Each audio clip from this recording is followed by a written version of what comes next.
Hello everyone, I'm Sean. This is Hoon. And we are the Courageour Frights, back once again for another movie review. Yes. So we were a bit on a Silent Hill kick lately. We watched the god-awful Silent Hill Ascension. So then we decided to go back and revisit some old Silent Hill movies. Silent Hill movie, yeah. Silent Hill 1 and 2. Yes. Which I think they were on Netflix or something. At least Silent Hill 1 was. They were on something, yeah. Or maybe somewhere. At one point. Yeah, so we're going to talk about Silent Hill, which I think came out in 2006. Yes. So Yeah, it was a little bit on there. 2006. It made $100 million in the box office, which quite a lot for a video game movie. Yeah, I don't think the budget was super high. Yeah. We went to see this. I remember we cut school to go see this.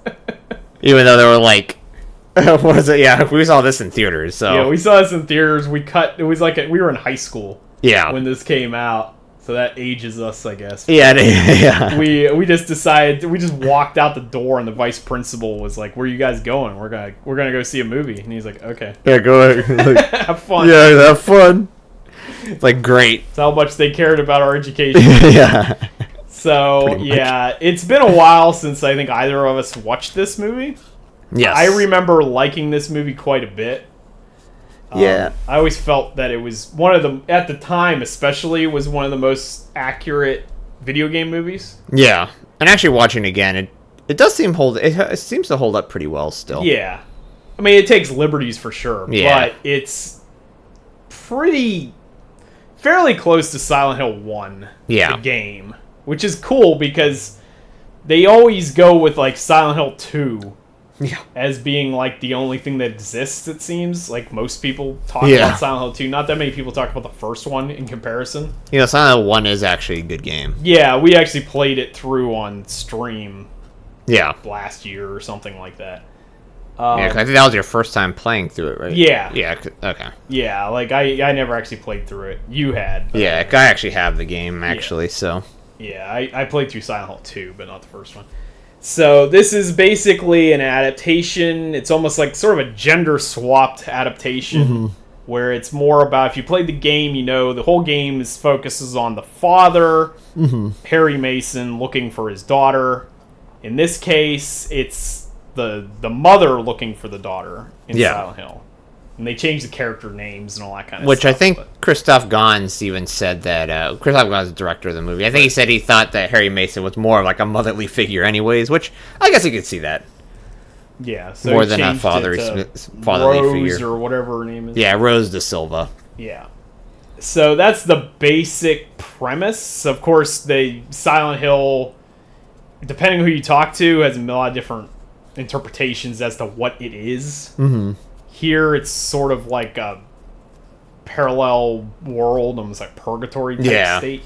It definitely feels more like Silent Hill 1, the way they have them set up. This is the movie that introduced the concept of like the coal fire burning in the city. Yeah. Basically, when people say that, you know, Silent Hill is based on Centralia, Pennsylvania, they mean the movie, not the original game. Because the original game was not. It was just like nondescript, like city, town, or whatever. It was like it didn't really have New England town or something. Yeah, it wasn't like anything. Yeah. This one, even though I think it's set in West Virginia or something, it is based on the town of Centralia. Yeah, which has like a coal fire burning under the town or something like that. It's like it's never like coal fire is still burning. It'll probably burn for like years because no one can go there. Like it's like blocked off. You're not supposed to go there. At least some people do go there, but you're not supposed to. I think you can visit around it, but like the main city itself is still blocked off. So that's basically the basis for this, but it uses a lot of inspiration from the games. A lot of Silent Hill 2 stuff too, just because that's what was popular.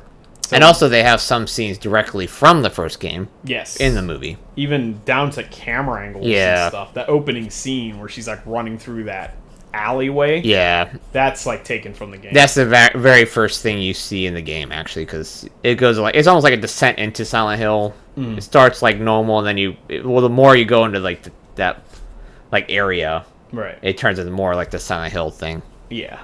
There's a kind of almost humorous scene with when she meets up with the cop. Yeah. Where the cop tells this an armless monster Yeah. to freeze. Yeah.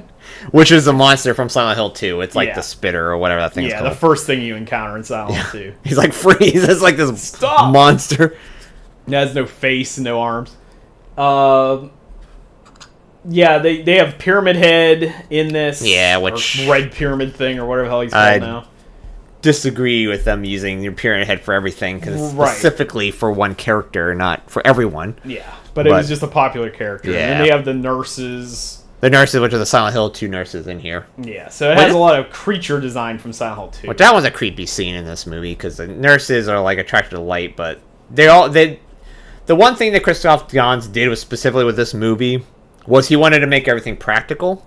Yeah. So when you have like the nurses, they're actually like contortionists and stuff, so they can make their body into a specific way, and it like looks really weird. Right, and I think if I remember correctly, they said they filmed it backwards, so that it made it even more unsettling when they're moving. So like their movements are very strange. Yeah, it's like it's unnaturally looking. Yeah. So there's a lot of cool creature design in this. The acting in the film is pretty decent. Yeah. You have Sean Bean as sort of the James Sunderland Yeah, character. he's the husband. So his name is like Christopher, I believe. Yeah, which he doesn't do a whole lot in this movie. Like he's just kind of running around the real world. Yeah. He doesn't realize his full potential as James Sunderland until the end of the second movie. Yeah. It's like set up for another film that never happens. Yeah. But yeah, he spends the whole movie in the real world. He never actually gets into Silent Hill. Yeah, so 'cause- he's almost inconsequential. Yeah, because there's times where he's like, I can sense Sharon or whatever. Yeah. Or Rosa, I mean. I can sense Rosa, which Yeah. is his wife. And he's like, I could sense her because I could smell the perfume in the air, but there's no one there. Like that type of thing. Yeah, because they're like in a parallel world. So it's almost... His stuff could almost have been cut from the film. Yeah. Like, it doesn't really add anything to the movie. Except for the big ending. I guess the big shock ending. Well, I don't know if it's a bunch of shock, but the idea that they escape Silent Hill but don't. Yeah. Like that kind of thing. They're like in a purgatory. Yeah. So, without giving away the entirety, I mean, I guess that's the ending spoiled. But, Yeah. but there's a cult involved in town that's Yeah. led by Alice Krige, which she is the one that played the Borg Queen Yeah. in Star Trek Next Generation. And who played the, like, Rose and all that? I don't know. Rose was played by, I believe, Radha Mitchell was played Rose, Okay. which is like an Australian actress. Yeah, I knew she was Australian. Sean Bean played the husband, so Yeah. Christopher.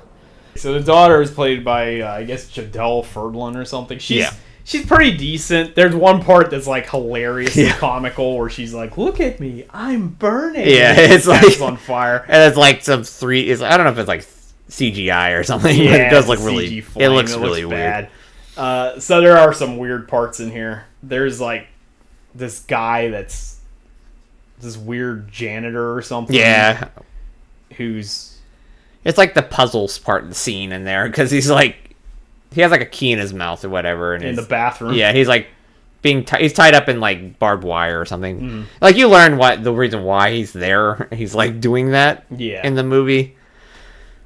But there's a lot of creepy moments, some cool practical effects mixed with some really uneven CG. Yeah. Because it's 2006. Yeah. But especially for a film of that era, it still holds up really well. I know that there's fans of early 2000s films, but I'm not one of them. Yeah.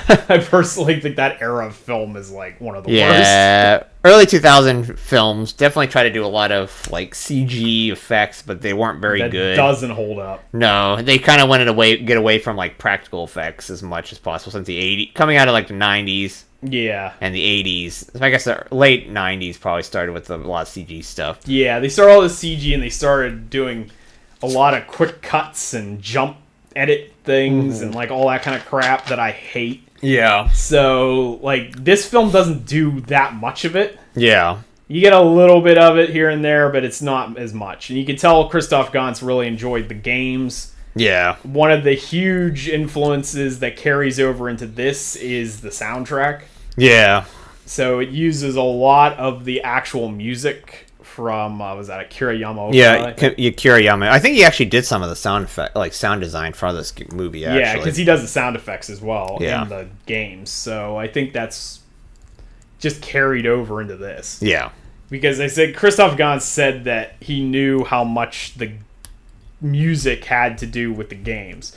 So unlike things like Resident Evil that came out around the same time, Yeah. a little bit before this, but this has much more reverence for the source material. Yeah. Even if there are some significant changes, but overall, it really holds up. Yeah. It really stays more or less true to the Silent Hill experience. Yeah. Even if the plots Especially if you are want to, if you've never really played Silent Hill 1, this movie does do a pretty good job about that. Yeah. Because like, there's a little bit differences because like one's a game and the other's a movie, so they have to tell different stories or whatever. But right, like it has a cult and stuff like that, and it actually does kind of bridge together pretty well. Yeah, it resembles the plot of the game for the most part. The only part that I kind of didn't like too much is there's like an exposition part kind of close to the end of the movie, and it's like I don't know how long is that exposition? It's like 5 minutes, 10 minutes. Yeah. It's pretty long, but it's like, I mean, it needs to be there, but at the same time, it's like, they could have probably done this a little better to me. Right. Like I said, they could have cut that down. Yeah. They could have removed a lot of the Sean Bean stuff. Yeah. Sean Bean. Which is weird, because he's normally a draw for audiences, but he doesn't really do much in Yeah. this. So, I think, yeah, other than that, I would still recommend this film. Yeah, like, watching it's definitely very... If you like video game movies, this is one to definitely watch. Mm-hmm.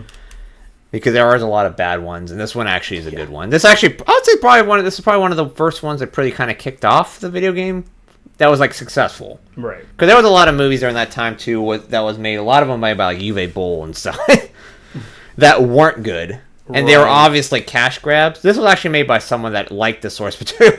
Yeah. So it's obviously, you can tell that Christoph Gans actually liked the source material, and he was wanting to make something that honors the game. Yeah. And this actually does it pretty well. Yeah, I agree with that. To that. the point, actually, to where, like, in Homecoming? Yeah, Homecoming. It uses some of the same monster designs. Because in this movie, there's like these guys that wear like mining suits. Right. In Homecoming, they do show up in that game, so it kind of influenced a lot of the other games. Not the Japanese, like after Team Silent kind of disbanded, the ones that weren't made by Konami, basically. Right. It kind of influenced their games. Probably because they watched the movie and was like, oh, we'll just kind of follow some of that stuff. Yeah, I think this definitely had an impact on the games. Yeah. Similar to how Resident Evil did that. Yeah. Yeah, pretty much. For better or worse. Yeah, for better. Because you ended up getting like laser wall grids and stuff in RE4. They loved doing that after the movie came out. Directly lifted from the actual like movie. The first movie. Even like Resident Evil 3 remake, you have Mila Jovovich. It's not her, but she looks like her. Yeah, it's not. There's a Russian face model or something for Jill, but it looks like Mila Jovovich. Yeah. So anyway, I think that's gonna do it for Silent Hill. Yes. I think we're gonna shift over into the Silent Hill 2 film. So this is Silent Hill Revelations. Yeah, Revelations. 3D. Ooh. Which is always a great sign. Yeah. There it is. Silent Hill Revelation 3D. Yeah, look at that great sword. Yeah.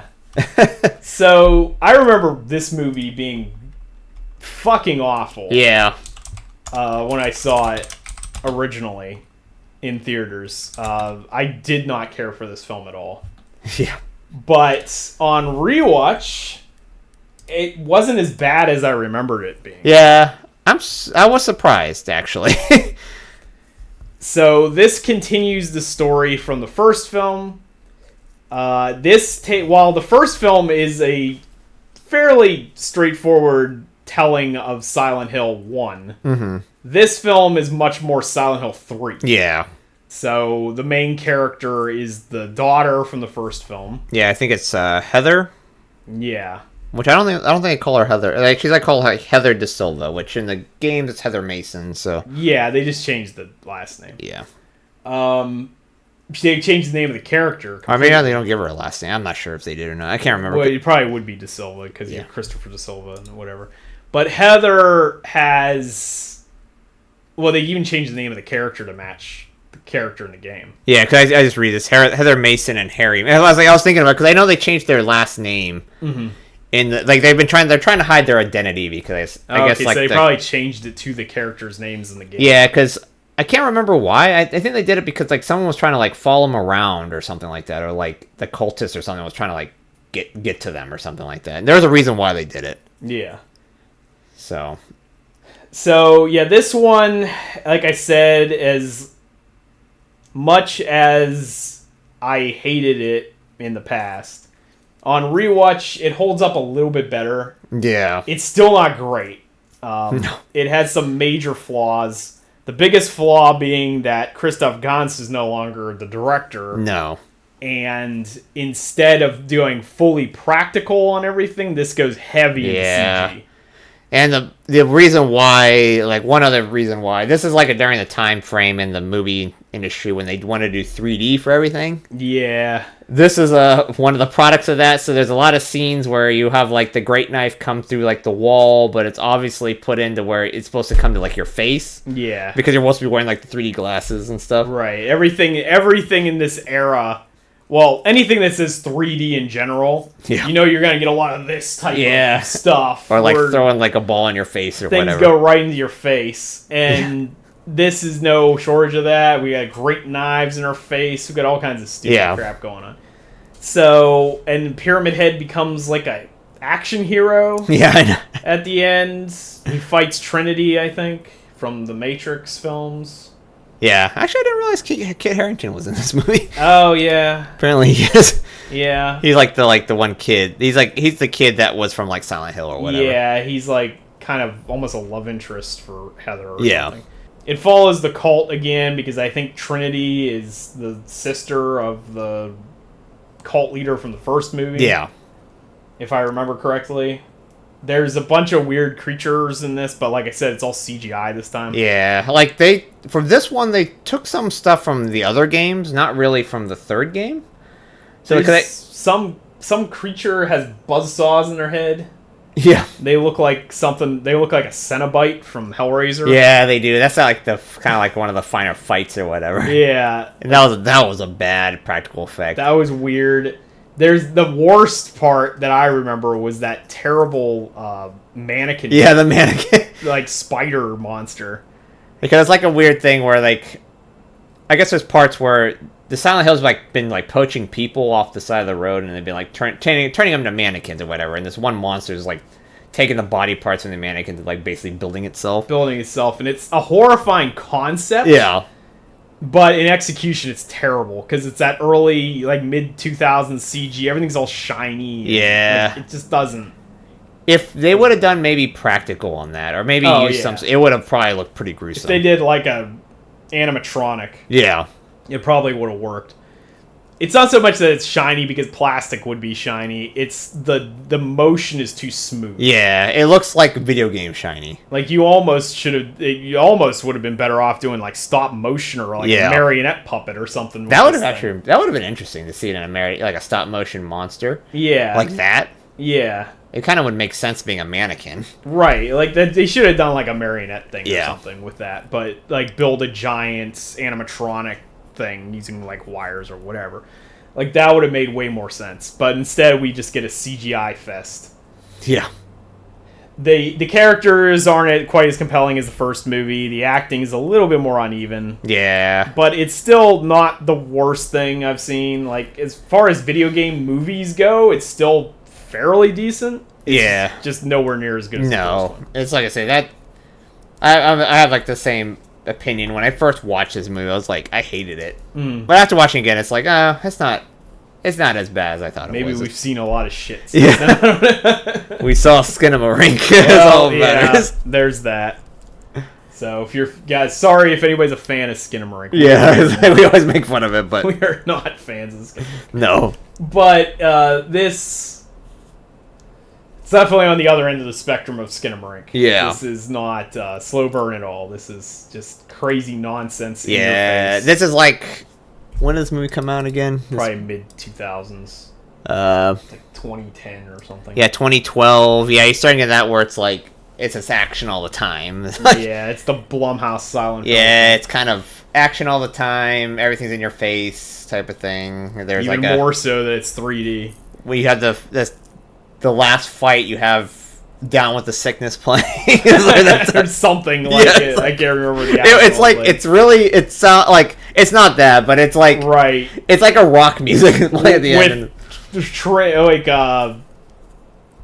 Who's fighting Pyramid Head? It's like the one Cenobite versus Pyramid Head. Oh, okay, yeah. Because I think Pyramid is like trying to protect like Heather for some weird reason. For some reason, because he's all of a sudden a protector. Yeah, because I think it kind of connects to the first movie a little bit. I think I remember correctly. I guess this will be the spoiler part here. Yeah, well, I mean, it's an old movie. So. I think Heather like fuses with like Alyssa or whatever, or like the girl from the first movie or something like that. And then she has kind of like the powers to control the monsters because they're like kind of trying to like protect her or something. Because that's from like the games. Yeah. So it's like one of those type of things. Right. And that's why she's like Pyramid's trying to protect it, but they just like it's like an action hero fight. It just like looks really strange. It's really stupid, especially coming from Pyramid Head. Because the last scene is Pyramid Head cuts the head off the Cenobite, and it does a 3D effect going into the screen while going over a flame wall, and it just looks really bad. Yeah.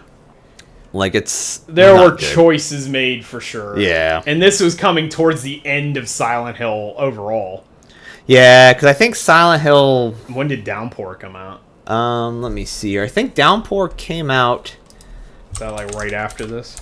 Yeah, it was either that or Homecoming came out before that. But let me see. Downpour came in 2012. Okay, same year as this. Yeah, same year. Which I think Downpour really was like the last really big Silent Hill game. Yeah, the last like mainstream Silent Hill game. Yeah, even though that one it's very divisive in the community and it's not the best. No. And it wasn't actually it doesn't even feel like a Silent Hill game, to be honest. Right. So this is kind of coming off at the end of Silent Hill. So actually this one also, I just read this thing on the Wikipedia. Apparently you could play Downpour in 3D too. So they were even doing it at the games. More 3D. 3D in your games. Whoa. For like the 5 people that had the capability to do that. Yeah. Because you probably need a 3D television and 3D whatever. Yeah, I'm glad that thing's... Actually, I don't want to say it's glad it's dead, but I guess I think it's been trying to make a comeback It'll lately. probably come back. There's actually 3D movies still, I think. Yeah. Deadpool and Wolverine. Yeah, Deadpool and Wolverine was 3D. For like one showing in our theater. Yeah. But yeah, this isn't, like I said, this isn't nearly as good as the first one. I think it's still okay, though. Like, it's not the worst thing I've seen, but I've seen some. It gets to that point where those video game movies, especially during the late 2000s and early 2010s, it's like they're not the best. No. Because I think the Uwe Boll effect was really in high gear at that point. Yeah, probably. And it was like, you had like, I don't know, Blood Rain. It was definitely the movie for the cash cow. It was like a cash cow movie. And who knows what movie of Resident Evil or on like the fifth one or something like that at that point. You had like that, wasn't one of them like in like Washington, D.C. or something? I don't remember. Probably. Yeah, I remember a bunch of zombies. It was almost like World War Z at that point. Yeah, I don't remember anything about those later Resident Evil movies. I Someday we'll probably do those. Yeah. Well. And we'll probably revisit Silent Hill again at some point. Yeah, because there is a new game coming out, and also Silent Hill Return to Silent Hill movie is supposed to be coming out. Yes. So while we're talking about that, let's switch over to that, because I do have a poster. I'm not sure where this poster is coming from. Yeah. I don't know if that's official or not. I don't think it is. But it's on here. So Christoph Gans is returning to Silent Hill. Yes. Hence the title, Return to Silent Hill. So this apparently is a full-on adaptation of Silent Hill 2. Yes. Allegedly. Like almost, I guess they were saying almost like scene-for-scene remake. Yeah, that's what it seems like. So we know that's happening. We know from the Silent Hill transmission that we've gotten, the second transmission. Yeah. that it's going to adapt Silent Hill 2. It's also bringing back Akira Yamaoka for sound design and soundtrack. And it's supposed to follow James Sunderland and go through the entire Silent Hill 2 storyline. And I guess it's a actual adaptation. So we're not having characters with different names or anything like that. Yeah, you have Eddie eating his pizza and vomiting in the toilet. Yeah. So I guess to wrap up the last one, since we didn't talk about it, the last movie ends on multiple endings where it basically sets up potential for 3 or 4 Silent Hill films right at the very end of the movie. They set up Downpour, they set up Silent Hill 2, and I think they set up at least one other. Yeah, there was Origin in there, because it has Tracy McGrady or something. It's it's a trucker from the first Origins. Yeah. Was in there. He's at the very end. Yeah, I think he picks them up or something like that. And then they basically Heather ends up leaving her dad behind because he's gonna go back into Silent Hill to look for Rose. Yeah. So that's the James Sunderland storyline. Yeah. And then they have a prison bus come in, which I think is the Downpour. That's Downpour.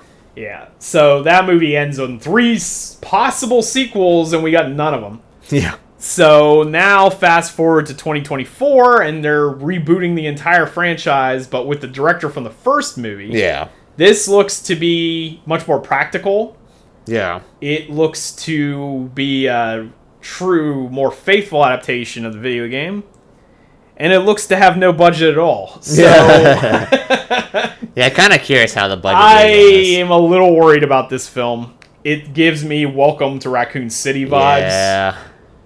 So if you've seen Welcome to Raccoon City, you might know what I'm talking about, where it's a much more, much more faithful adaptation of Resident Evil than the Mila Jovovich films were. But it looks like it was made on an indie film budget. Yeah. Even though a major studio put it out. Yeah.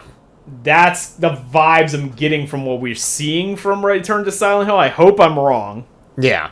But and also the guy that plays James Sunderland looks nothing like James Sunderland. So it's kind of pulling a Leon Kennedy situation. Yeah, he almost kind of looks... he kind of looks like the guy that played Leon. Yeah. It's weird. And then what little clips we saw looked very dark and... of course Silent Hill is going to be dark, but I mean dark in a bad indie movie way. Yeah. Where the lighting's just not good. I am kind of curious what the budget is on this movie. So, and I don't know what kind of films Christoph Gans has been making in the recent interim years. He kind of fell off the earth.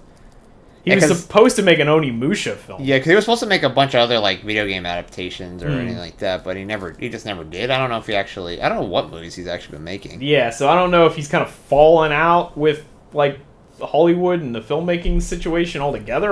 Konami picked him up. Yeah. I don't know what the full situation is.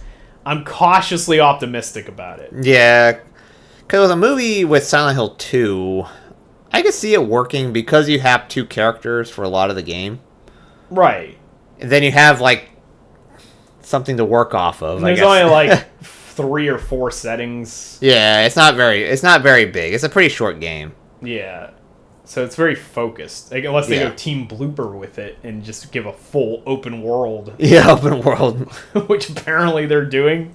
Yeah. To some degree. So you could just go to all the buildings in Silent Hill or whatever. Yeah. It's okay. I don't know if that's something we need, but it's something we're getting. So...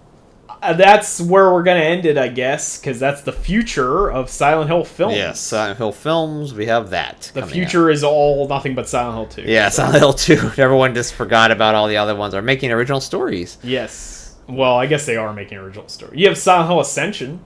Yeah. That's an original story. Go check out by AI. Review of that masterpiece. Yes, the best Silent Hill thing to come out. And we'll see how Team Bloober takes the Silent Hill 2 remake. That doesn't have any controversies at all attached to it. Yeah. Yes, not at all. Everyone loves that.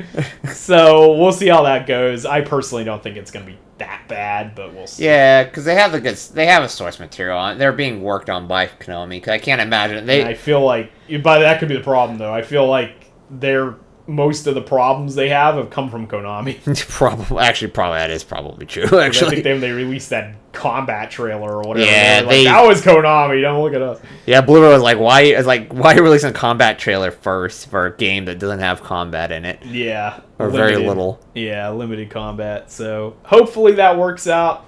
Hopefully Christoph Gans pulls it off with this Silent Hill 2 adaptation. Yes. And hopefully the Silent Hill franchise will be able to get back on its feet and get back up to being a competitor for Resident Evil. Yeah. Because Resident Evil has been kicking it on the ground for years. Yeah, Resident Evil is like the premiere of anything.